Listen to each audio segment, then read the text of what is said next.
points now exceeding 5,000 and fell deep in thought, unaware that he had already captured the intense attention of high-level officials across major nations. Some high-ranking officials had even secretly offered bounties. Anyone providing personal leads on Jiang Yi could claim astronomical rewards. Though unaware of the cause, the sudden surge in his reputation points thrilled Jiang Yi. His game account balance had also reached around 40 billion. That was double what he had when he first started playing. Today was a holiday. After grabbing lunch at the cafeteria, Jiang Yi headed to a milk tea shop near campus. He ordered a cup of milk tea and settled in to play games while enjoying the air conditioning. He activated the construction mode. The map instantly virtualized, transitioning into a controllable interface. Jiang Yi was about to begin constructing his first complete military R&D center. Chapter 23, a whim of spending, and 10 billion gone? You could buy pre-made ones directly from the store, but that wasn't cost-effective, way too expensive. Far less economical than developing it yourself. With nearly 100,000 troops at his disposal, equipping them all with top-tier gear, if he bought everything, Jiang Yi would go bankrupt in no time. But if he builds a military production center and develops his own technology, then costs would drop significantly, making it entirely feasible. On the other hand, weapons are in high demand worldwide. Couldn't he export the equipment produced and rake in a fortune as an arms dealer?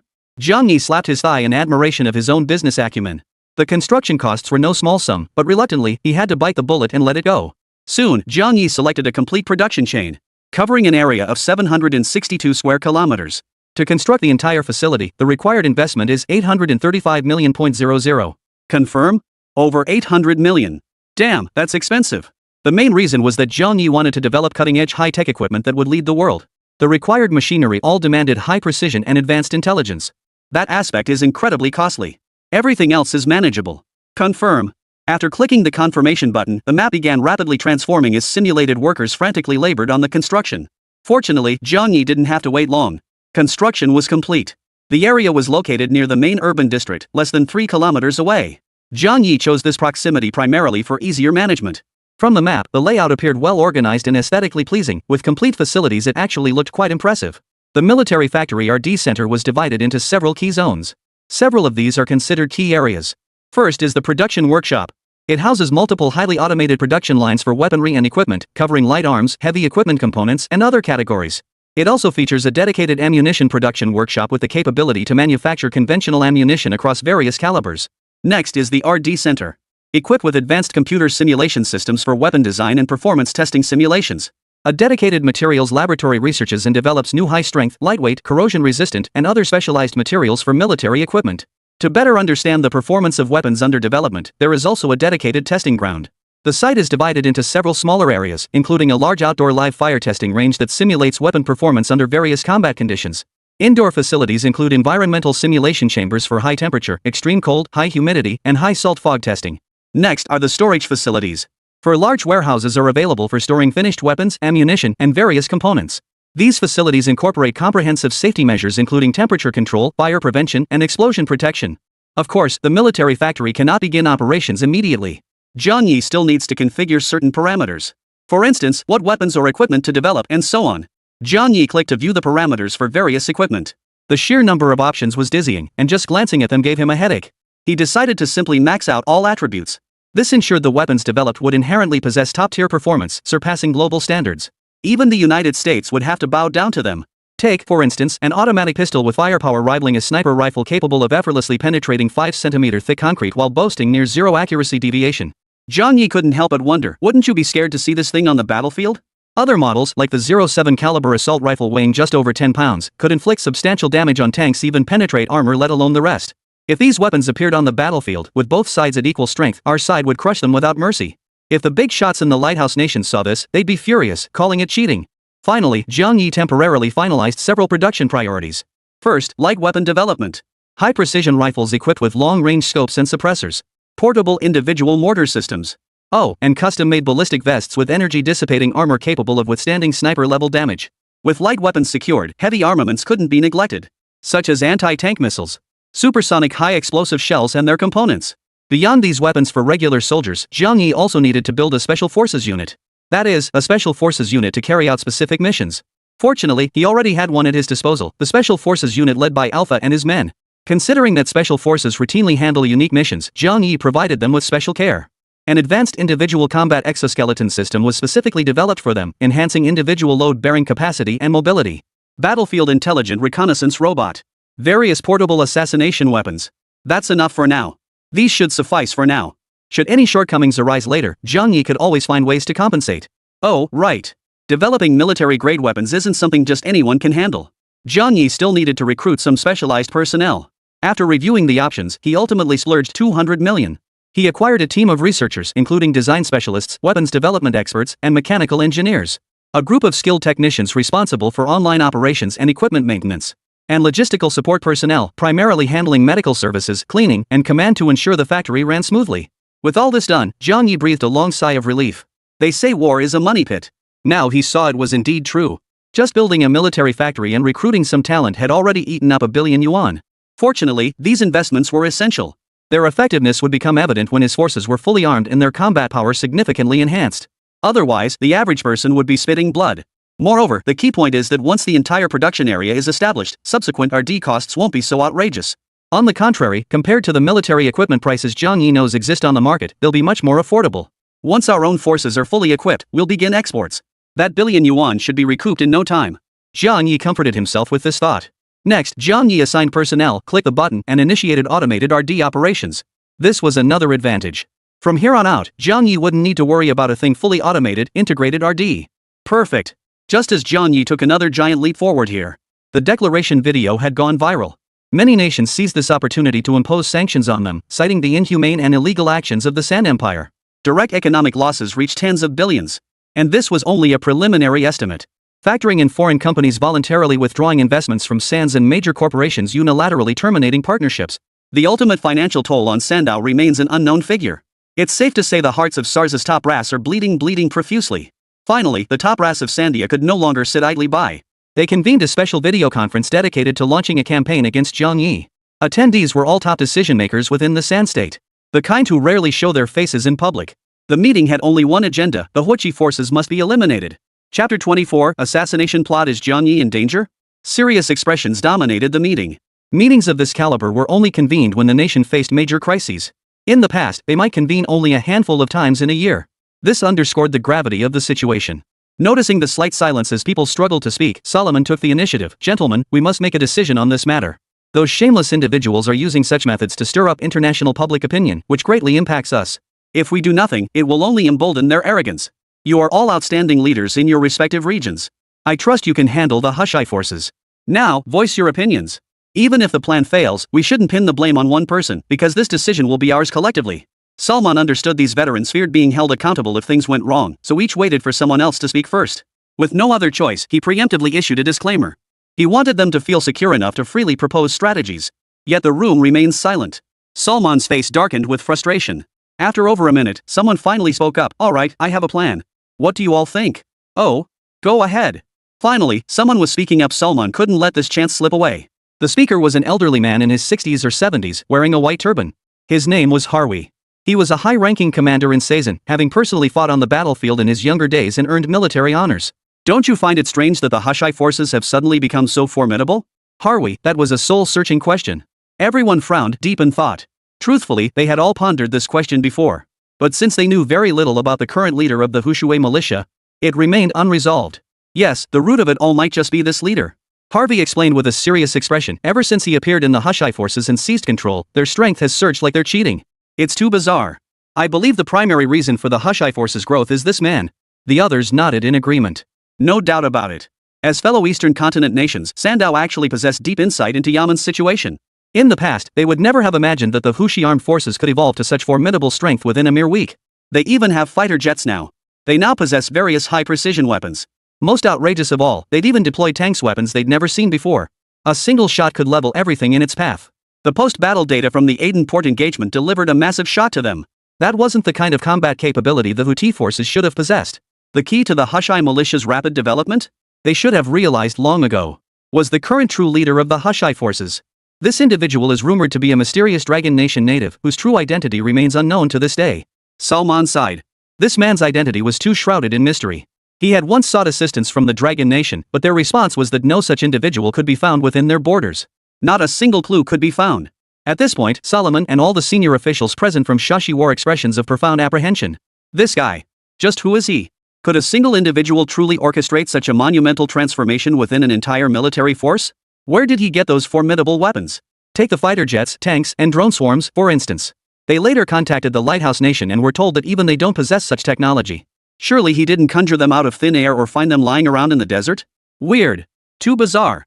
Upon deeper reflection, it sent chills down the spines of every high-ranking official in the Sand Empire. They dared not dwell on it. It was unimaginable what shocking revelations might surface if they continued digging deeper. They knew only one thing: this man must be eliminated. Otherwise, he would pose a fatal threat to Shashi. The recent incidents were prime examples. Harvey continued, so my plan is actually quite simple. We carry out a decapitation strike. If successful, the Hush armed forces will lose their leader. Without a head, they'll be leaderless, just a rabble, no match for us. But killing him? Easier said than done. A senior member countered. If it were that easy to execute, they would have acted long ago. Why wait until now? Oomph. Harvey snorted coldly, glaring at the senior officer who had spoken. What do you know? We can't make our intentions too obvious. Borrowing a tactic from the art of war by Sun Tzu of the mysterious Eastern nation, we can feign an attack in the east while striking in the west. Harvey laid out his plan. I've explained everything thoroughly. It's hard to explain, but it's simple. The recent airstrike on Aden Port must have convinced the Houthi forces that Shaddad's primary target now is Aden Port. They need only continue sending troops to harass this area. The enemy will undoubtedly reinforce Aden Port's defenses. At that moment, with large forces deployed elsewhere, the main city would be left vulnerable.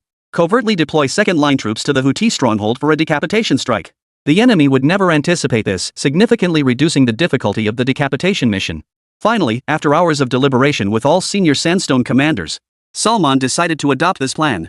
For now, there was no better alternative. Oh, right. Salman suddenly remembered something.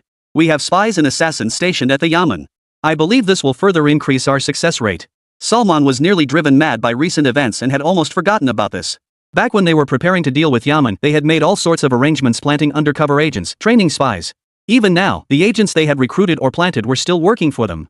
Salman believed that with an inside-outside coordination, the success rate of the assassination should be quite high. The plan was finalized. That night, the Sandow office building was ablaze with lights as everyone worked through the night. Before dawn the next day, Sazin urgently dispatched military aircraft. And as luck would have it, at that very moment, Jiang Yi was watching the test footage of the surface-to-air defense system transmitted by Abdullah from the direction of Aden Port. It must be said truly a masterpiece from the system. Every simulated missile released by Abdullah was intercepted. The interception rate reached a staggering 100%. Such a high interception rate even the Lighthouse Nation couldn't guarantee it, or rather, couldn't possibly achieve it. Alright, it should be the 7th day of check-in soon. The weekly rewards supposedly have some good stuff. Remember when I first started playing this game? The initial sign-in had a prompt, but Jiang Yi didn't pay attention back then, just treating it like a casual game. But now, the game held a completely different significance for Jiang Yi. Jiang Yi was eagerly anticipating it. Chapter 25, Black Tech System Force Field Shield. Before bed, Jiang Yi notified Abujal and the others to strictly monitor every location, just in case. Abujal immediately dispatched several thousand troops, deploying them across the main city, oil extraction sites, and Aden Port. They also established tight defenses at key transportation hubs. Only then did Jiang Yi settle down to sleep with peace of mind. The next day, the birdsong outside the window roused Jiang Yi from his slumber. He rubbed his sleepy eyes. He picked up his phone from the pillow and opened the game. As the game loaded, Jiang Yi saw no enemy attack alerts, but he noticed a reconnaissance report. Reconnaissance report. Source, Sonda. Details: at 5:40 a.m. last night, several fighter jets were detected taking off from coordinates 101354 and rapidly approaching our airspace. Sure enough, they really did come. Little did they know, their takeoff was being monitored in full detail by the air defense systems they themselves had deployed. Here to deliver? Jiang Yi smiled faintly. Perfect. This would be the ideal opportunity to test the true effectiveness of the air defense systems in actual combat. Jiang Yi ignored the alert. He activated the check-in system. Check in. After pressing the check-in button, Jiang Yi stared expectantly at his phone screen. Wonder what the special reward will be. Check-in successful. Congratulations on receiving the following rewards. A set of Black Tech systems. Would you like to claim it now? Black Tech? Jiang Yi narrowed his eyes. Black Tech, anything less than utterly insane wouldn't even deserve the name. Jiang Yi's excitement surged as he clicked the claim button again. Force Field Energy Shield. Description: a force field energy shield currently existing only as a concept in this world, boasting incredibly formidable and terrifying protective capabilities. Coverage radius, 50 kilometers in all directions. Can block all radar, satellite, and other detection systems, achieving true comprehensive invisibility. Principle: a complex quantum generator generates continuous quantum field fluctuations within a defined spatial range, inducing specific alterations to the physical laws governing space within the shielded area. Characteristics: automatically adjusts shield strength within a set range based on threat level and energy supply, capable of withstanding anything from conventional missiles to nuclear-level impacts. capable of setting specific frequencies or identification signals to permit harmless passage of friendly personnel, equipment, energy beams, etc., while blocking all other threatening objects and energy. Visualization and stealth modes can be displayed as a translucent energy screen, typically in signature colors like blue or green, or rendered completely invisible while maintaining full protective efficacy. Hardware components. 1. Core generator. Composed of a matrix of ultra-dense energy crystals, serving as the energy source and quantum field initiator. Manufactured from nanoscale composite materials, it exhibits high heat resistance and conductivity. Features self-repair capabilities, rapidly restoring energy transmission upon minor damage. Related scientific theory. Kármán space field theory. Proposed by renowned scientist Kármán, this theory explains how effective separation of energy and matter can be achieved by distorting the space field. Beta quantum interference principle. This principle describes how energy waves in different quantum states interfere to form stable force field structures, serving as the core theoretical foundation for shield construction. Depending on shield strength, energy consumption ranges from 10,000 to 150,000 units per hour. After reading the introduction, Zhang Yi narrowed his eyes. The explanation was thorough. The theoretical principles applied were all laid out, but none of that mattered to Zhang Yi. What Zhang Yi cared about was the description actually stated that this force field energy defense shield could not only distinguish friend from foe but also defend against any conventional missile and withstand nuclear explosions. At first, Zhang Yi thought he must have misread it, because currently, no weapon in the world could truly effectively defend against nuclear bombs. Therefore, in the eyes of many, once nuclear war commenced, the inevitable outcome for all would be annihilation. And this force field energy shield could actually defend against a nuclear bomb? Zhang Yi swallowed hard. Black tech, truly black tech. The game system hasn't deceived me. Next, Zhang Yi noticed the shield's astonishing coverage radius 50 square kilometers. It could protect an entire small city. Was the game blatantly trying to gift him a natural, absolute safe zone? You see, as his actions grew more frequent and he led the Hushi forces to become stronger, the number of those wary of his status and power would only grow. With the safety zone established by the force field energy shield, Zhang Yi no longer had to worry about security issues at all. One thing was worth mentioning. Zhang Yi was unaware of the consequences if his in-game character were to die. Could it mean he would never be able to continue playing, losing control over the game and the world? Or perhaps he could be resurrected. But that would require consuming some in-game items and such. Regardless, Zhang Yi refused to lose this game. He was counting on it to gradually build his empire. Therefore, he must ensure his in-game self never dies, thereby avoiding the first possibility. Zhang Yi examined the map. When fully expanded, its coverage was ample enough to encompass the entire main city. Zhang Yi's face lit up with delight. With a flicker of thought, his hands swiftly manipulated the phone screen. Soon, the core of the force field energy shield was installed at the heart of the main city. Activate. Zhang Yi's heart raced with excitement. His fingers trembled slightly as he tapped the activation button, launching the force field energy shield. This thing is currently the only one of its kind in the entire world. He wondered how madly the world's top scientists would react upon seeing this system. On the screen, a transparent electronic membrane rapidly expanded, growing to the size of the entire main city in an instant. It felt like watching a sci-fi movie where the protagonist activates some incredible device. This was. Suddenly, an energy consumption alert appeared in Zhang Yi's field of vision at the bottom right corner. Current energy efficiency, 12. How could it be so low? Zhang Yi took a closer look and realized his own oversight. An energy shield of this caliber demanded an astronomical amount of power. The combined power systems of the entire main city could only achieve an efficiency of 12 for the shield. Of course, this posed no real challenge for Zhang Yi. Zhang Yi opened the reputation store and spent over 200 reputation points to construct a super large power plant specifically for the force field energy shield. Power plant construction complete. Zhang Yi rechecked the efficiency. To his astonishment, the shield efficiency had skyrocketed from 12 to 95. Current energy efficiency, 95. Though not quite 100%, Zhang Yi was thoroughly satisfied. Chapter 26, Fighter Jet Explosion, a top-tier fireworks display. You must understand. 95% efficiency is sufficient to withstand any weapon currently on Earth. Even a nuclear bomb. Next. With this force field energy shield, Zhang Yi could rest easy, free from any worries. Today was unusually quiet. According to the coordinates displayed by the base's air defense systems, the fighter jets dispatched by Shazhan halted over 80 kilometers outside Yimen's airspace. They were likely waiting for nightfall to act. Sure enough, night fell. Zhang Yi received an alert from the defense systems. The Shade fighters had taken off again. Zhang Yi checked the coordinates. They would reach Aden port in about an hour and a half. Shatan. Highest Intelligence Department. Salman sat in his chair, his eyes fixed intently on the large screen before him. He had decided to personally command this battle. At that moment, Solomon observed the reactivated fighter jet, his resolve unwavering and his confidence unshakable. What about the assassin we arranged? Salman inquired through the intercom.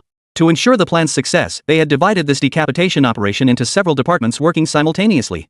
Each unit was assigned to a specific zone. This approach minimized errors and maximized the success rate of the assassination. All confirmed. We've deployed 6 professional assassins and a 17-member special forces unit. They're currently on standby in the newly developed central district of Hush Armed, awaiting our orders. The reassuring voice over the radio put Solomon's mind at ease. Good. His eyes flashed with pure murderous intent. Thinking of all the losses Jiang Yi had recently inflicted upon them, he longed to capture Jiang Yi, skin him alive, and tear him limb from limb.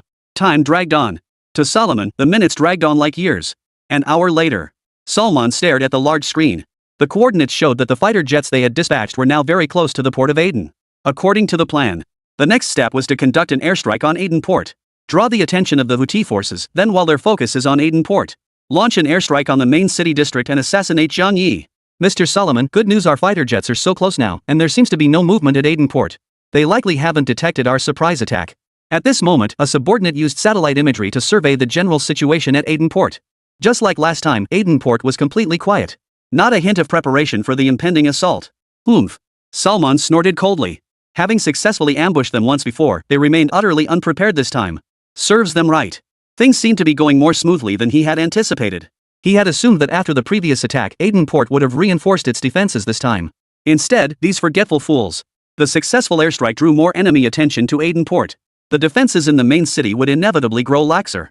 Solomon couldn't help but grin with satisfaction as he envisioned the next phase of the operation. Mr. Solomon, we're within bombing range. Should we commence bombing? Solomon's excitement surged as he urgently commanded, bomb. Bomb it. Bomb it as hard as you can. Port of Aden. Over 20 fighter jets roared through the sky in a swirling formation. Inside the cockpits, fighter pilots fixed their eyes on the radar screens. Upon receiving the order, they simultaneously locked onto the most critical dock in Aden port. Destroying this dock would reduce Aden port's operational value by at least 1/3. Target acquired. Request launch. Fire. At the commander's command, dozens of precision-guided missiles launched from over 20 fighter jets. Whoosh! The missiles sliced through the sky, descending with devastating force. With an effective range of several hundred meters, these missiles could effortlessly obliterate everything within that radius, reducing it to nothingness. Salam smiled, envisioning the moment when the port of Aden would erupt in flames and the Hushai forces would be thrown into utter panic. He would make the Hushai forces understand that opposing their Shashan would come at a price. But the very next second, Solomon froze, his expression blank, as if he had seen a ghost. Out of nowhere, several swift shadows darted out from a corner of the previously tranquil Aden port. They locked onto the missile they had launched. Boom! The missile exploded mid-air, unleashing a massive fireball radiating scorching heat. What the hell? Solomon's face froze in shock. No. Our missile was intercepted. The commander in charge of piloting the fighter jet spoke over the intercom with a look of terror on his face. Intercepted? Solomon and all the senior commanders of the Sand State monitoring the situation were utterly stunned. Intercepted? How could that be? Had Aden port been fortified? But their satellite maps and radar scans showed no signs of any defense systems. Where did this come from? Salam and the others were completely stunned, frozen in place, utterly bewildered. Jiang Yi watched the live interception footage on his phone screen with amusement. He was thoroughly satisfied with the performance of the defense system. At the same time, Jiang Yi imagined the look of utter astonishment on Solomon and his men's faces right now. This was a concept-level air defense weapon. If your crappy satellite maps and third-rate radar scans could detect it, what kind of concept weapon would it be? The show was far from over. Every single missile launched from the direction of Shahjan was intercepted without exception by unknown interceptor missiles. Explosions and fireballs swirled above the skies of Aden port. The first wave of the offensive was easily repelled. Solomon was furious, his face flushed crimson as he shouted, "Keep it up! Keep bombing! I refuse to believe he can intercept them all." The fighter pilot. He tapped the control panel, reactivating the launch system. Just then, a chill ran through the crowd. They looked up to find that, unnoticed, one after another, rocket projectiles had locked onto them. Boom! Caught completely off guard, no one had time to react. All the fighter jets were struck head-on by the incoming fire. After a deafening explosion, one after another, the fighter jets burst into brilliant fireworks in the sky. Salman and the Sandstorm High Command watched in horror as their fighter jets were destroyed one after another. Watching their fighter jets destroyed one after another. Their breathing quickened, their faces turning pale. The reversal seemed to come a bit too quickly. It was quite a sight. Jiang Ye's mood was the complete opposite. He swore this was absolutely the most spectacular fireworks display he'd ever witnessed, no contest. The explosions were truly spectacular. After all, it was a fireworks display worth billions. Chapter 27, Assassination Attempt? Time to show off. Salman roared like a madman. The entire command center reverberated with his curses and furious outbursts, terrifying his aide and several subordinates into trembling in fear. Not a word dared to be spoken. "You damned fools. I swear I'll tear you all to pieces." At that moment, Haribi, the one who had proposed the plan earlier, steeled himself and spoke up. Mr. President, perhaps we should focus on the decapitation first?" "Yes, decapitation. We must kill him." Salman immediately ordered the bombing of the main city district. They had lost fighter jets, but if the decapitation mission succeeded, it wouldn't be a loss. Simultaneously, over a dozen fighter jets rapidly closed in on the main city area. Without hesitation, Solomon ordered the pilots to launch their missiles. Boom! To utterly eliminate Jiang Yi, Shay deployed a brand new, domestically developed missile this time. Its primary purpose was precision strike, capable of effortlessly flattening a building dozens of stories tall. Dozens of missiles, launched at close range. Under such circumstances, even anti-aircraft missiles would be utterly useless. Because there's no time. The missiles plummeted at a speed visible to the naked eye. It was over. Salam's emotions surged once more. With the decapitation mission accomplished, he immediately convened a press conference to wash away the previous disgrace, fully prepared to publicly declare Jiang Yi a terrorist. They had eliminated the enemy, a contribution to society. As for whether the outside world would accept it, that was none of his concern. But as always, dreams are rich while reality is lean. Salman was certain this time was foolproof. The missile plummeted toward its target at breakneck speed, seemingly poised to strike. It vanished. Yes. Vanishing from the screen in an instant, this scene once again left Solomon and the entire Sandstorm leadership gazing in disbelief. Salman and everyone else were filled with confusion. What just happened? Was the video displaying an error? But checking the back-end parameters, everything was running normally. Slow it down. Slow it down. Salman shouted loudly. The footage of the previous scene instantly slowed down and replayed on the large screen. The direct missile was about to strike the city when suddenly, its front section seemed to collide with something. Then, a massive protective shield seemingly composed of thousands upon thousands of densely packed electromagnetic nets enveloped the entire city below. The moment the missile warhead touched the electromagnetic net, the point of contact immediately exhibited a phenomenon resembling melting, ultimately vanishing without a trace from end to end. After witnessing this, Solomon slumped into his chair. He gasped for breath. Shock. Incomprehensible. Not just him, every single high-ranking official in Shashi was utterly dumbfounded. This was beyond any explanation of common sense. This defies science. They couldn't possibly have imagined it. Force field energy shields, the stuff of sci-fi. Even their lighthouse father would tremble at the sight of such technology. If they could comprehend it, that would be a miracle. Jiang Yi hadn't cared about the main city being attacked. After all, the force field energy shield was in place. If it can withstand nuclear bombs, why would it fear missiles? But after seeing the intel, he still came to take a look. The result? The energy efficiency had actually dropped. From 95% to 79%. It seemed that after absorbing all the damage from the attack, the energy shield itself required replenishment and repair. Jiang Yi murmured. This situation was a bit heartbreaking. Even with the super power plant, it'd recharge in no time, but it still felt like someone had messed up my precious treasure. Damn it! Jiang Yi's temper flared. He quickly began operating on his phone. Screw him, he had to get him. Just as Jiang Yi was strategizing his next move, his phone suddenly vibrated. A bold notification appeared on the screen. Plot triggered, assassination attempt. Mission, survive the assassination. Assassination? Before Jiang Yi could react, the phone screen went black. After about a second, the display lit up again. Jiang Yi was stunned. The screen had switched to FPS mode, first-person perspective. It felt like he was playing Counter-Strike, controlling the character on his phone. Wow, you can play it like this? He'd been playing this game for a week and thought he'd mastered it, but now it seemed he was still too green. This feature existed? And the background in the screen's view was none other than his own office in the main city. Weapons.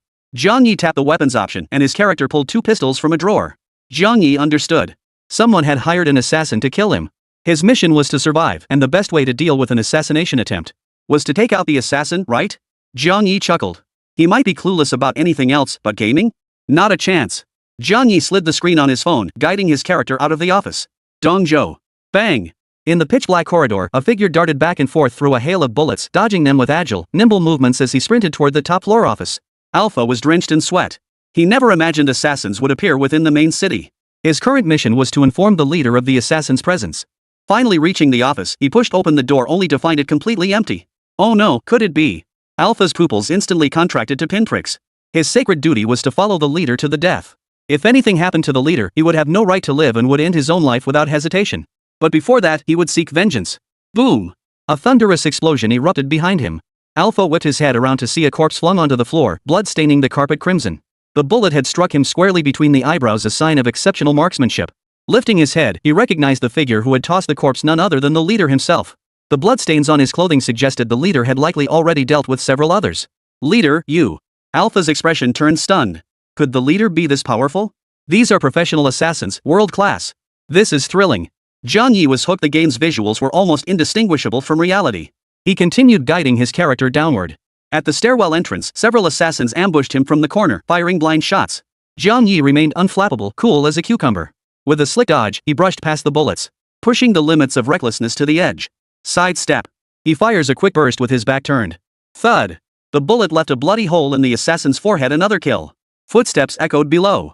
Jiang Yi swiftly flipped sideways off the balcony. Just as the two assassins prepared to ascend the stairs, they turned to find Zhang Yi standing right behind them, smiling. Bye-bye. Pulled the trigger. KDA instantly hit too. Two men burst through the door and unleashed a barrage of fire at Zhang Yi. Zhang Yi executed a backflip, acrobatically dodging the bullets mid-air. Landing with precision, he delivered a headshot to